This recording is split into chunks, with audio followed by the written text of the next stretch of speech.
Do we believe? Love is on the way. Are we prepared for love's arrival?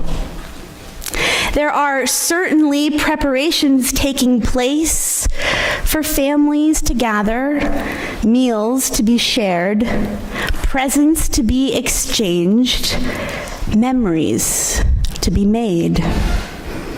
As you cooks, hosts, families with young ones or families caring for older ones know, preparation involves time, energy, and work.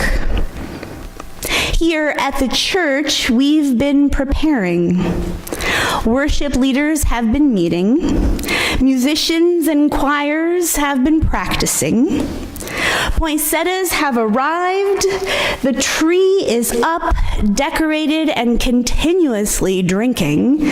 Thanks to Doug for keeping our tree alive. The office has been abuzz with last-minute contacts, checklists, and bulletin preparation.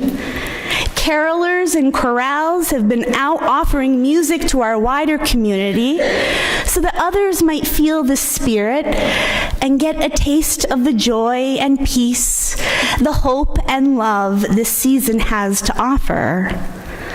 The festive clothes and socks, which I have numerous, are laid out, all in preparation.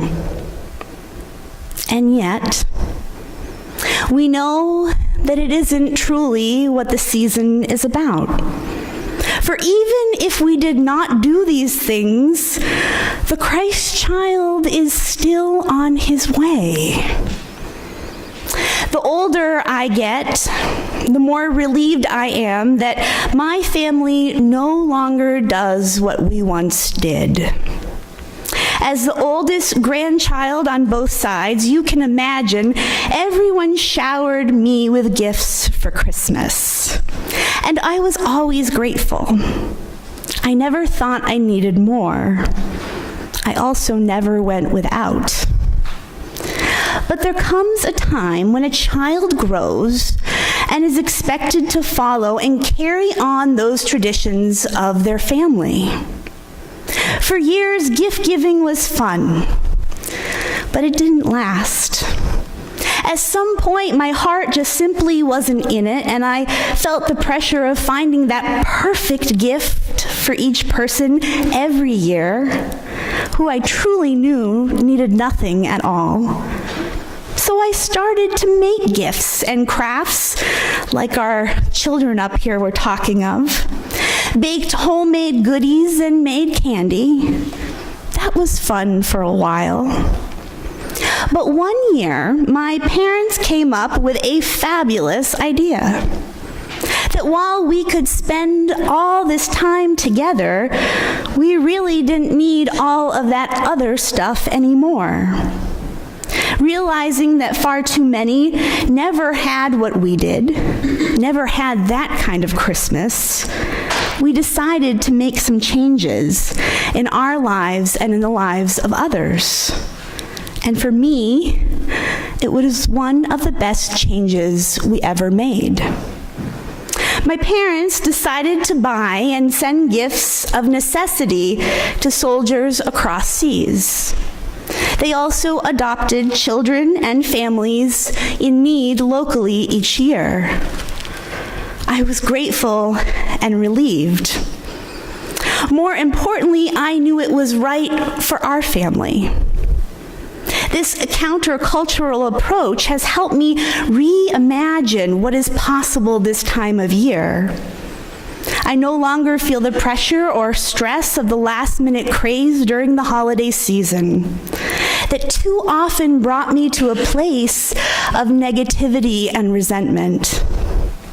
And I found other ways to give that didn't involve money. I spent my most recent Christmas season volunteering in prisons, offering worship and facilitating nonviolent trainings, as well as responding to late-night hospital calls for victims of sexual assault in hospitals in Massachusetts. No one really wanted those seasonal shifts. And yet the need is often very high during the holidays. This year, as I peruse liturgies and prayers to help me begin to prepare for worship today, I got a little angry. For I saw far too many confessional prayers written from such places of privilege, displaying such a lack of awareness and regard for the enormity of need and need for real change in our world. Prayers asking God to help us in our last-minute shopping and wrapping. Prayers for endurance to attend all the parties and gatherings we are invited to. And prayers not to burn the pies as we did last year. I felt a resistance inside me. I believe it is time we start to pay attention to those whose prayers we lift up and those we pass by, those for whom will never get their prayers published. And when I read the words of a male minister in his preaching community on a commentary, demand that we worship leaders give him credit for recognizing Mary's song today, the Magnificat, as one of resistance, claiming it was his idea, I was stunned. For there is a long history of song as a form of resistance against oppression and injustice. Songs that have risen up from native peoples who had their lives, identities, and cultures crushed and stolen from them. Songs that came out of slavery and racial injustice for people of color in our country and around the world. Songs of the ancient Israelites in exile, living under extreme oppression, suffocating persecution. Songs that Mary and Joseph would have been far too familiar with in their day. Songs of the LGBTQ community that fought and still fights for equal rights, protection under the law, the rights to live freely without being targets of hatred and violence.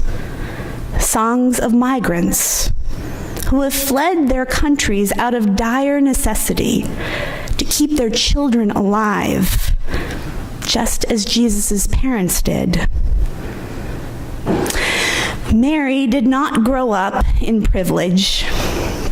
She did not have the access, the resources, support, or education that I did. And yet she had something I didn't, something I am always seeking. She had an unimaginable faith that God would save her and fulfill the promises made to all who walk in darkness. She had faith that God would turn her world upside down on behalf of those like her in lowly positions, that God would bring true justice and peace to the poor, lift up those who have been trampled on, strengthen the weak, fill the hungry, scatter the proud, knock down the powerful, and turn the rich away. Mary and Joseph's world was filled with unrest, poverty, fear, violence, constant threats of danger. Jesus would not be born into a safe or kind or loving world, and Mary knew that. For after the destruction of the temple in Jerusalem, Luke told people to stand up and raise their heads because their redemption was drawing near. For Mary, this redemption, this salvation had already begun. Despite the worldly circumstances she was living in, her faith in God persisted. Blessed is she who believed God might do great things in her. Rory Cooney's Canticle of the Turning offers us a glimpse of Mary's crying out for God's justice. So from east to west shall my name be blessed. Could the world be about to turn? My heart shall sing of the day you bring. Let the fires of your justice burn. Wipe away all tears, for the dawn draws near, and the world is about to turn. Where does that leave us? What is the good news for us? Many of whom grew up nothing at all like Mary. Maybe the good news is that God calls us to join in, to help the lives of others. During and far beyond this Christmas season, to make others' lives a bit better. To wake up to the fact that we can change our traditions, but we also might enjoy them. And we can always add to them. To share the abundance of what we have with those who have gone without. To know that we can join in these songs of resistance as we walk in solidarity with those like Mary, as we work for justice, for those who are waiting their whole lives for the world to turn. We can create a new reality together. I want to leave you with these words from the same author who I opened with this morning on the winter solstice. This piece is entitled, Our Bond. Two expecting mothers share a bond.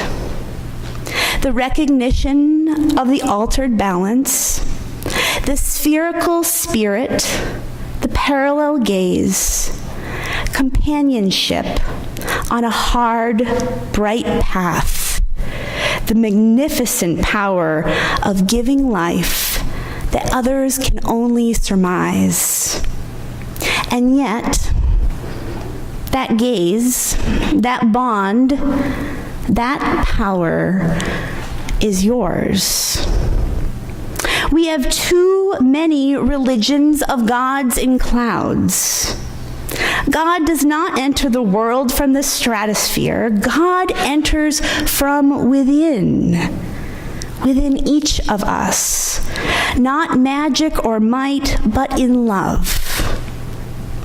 Mary's genius was her insight that the divine, the world-changing holy, emerges from us like a newborn child.